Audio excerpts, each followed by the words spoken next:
notice what happened the moment the ceasefire was announced? The US and Iran announced a pause in fighting. People hear the word ceasefire and think just maybe, finally, the region is about to calm down. And then Israel launches a wave of strikes in Lebanon. According to The Guardian, more than 100 targets were hit in a matter of minutes. Entire areas of Beirut were struck almost simultaneously. Al Jazeera described it as one of the deadliest days of the escalation, with hundreds of people killed across Lebanon. PBS NewsHour reports that 180 people were killed in central Beirut alone. These were densely populated civilian areas. The UN civil rights chief called the scale of the killing horrific and said that this level of carnage, happening within hours of a ceasefire announcement, defies belief. So here's the question people are starting to ask. What exactly does ceasefire mean if the bombing doesn't stop? Because this is where the story shifts. Pakistan, which helped broker the ceasefire, said Lebanon was explicitly included. Iran said Lebanon was included.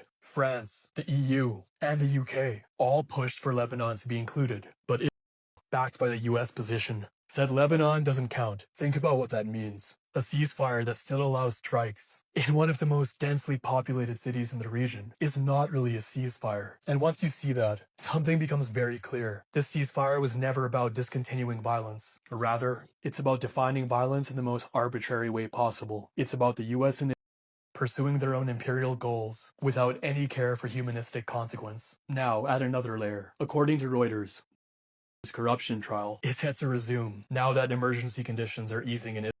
And critics are already asking whether continued escalation changes that political timeline. But it is enough to raise serious questions about how political incentives and military decisions might overlap. And that brings us back to the core issue, because even if you strip away all of the geopolitical bullshit, hundreds of civilians were killed in Lebanon, rest in power, at the exact moment the world was told that things were de-escalating. This has a name. It's called perfidy, the deployment of deceitful and backstabbing tactics used in bad faith to gain political advantage. So this all creates a contradiction that we all can't ignore. Because if a ceasefire can be announced while people are still being pulled from rubble in Beirut, then we're watching a farce, a total lie of supposed liberal democracy play out. Because clearly, they're going to continue their campaign of violence anyways. For them, the word ceasefire has no meaning.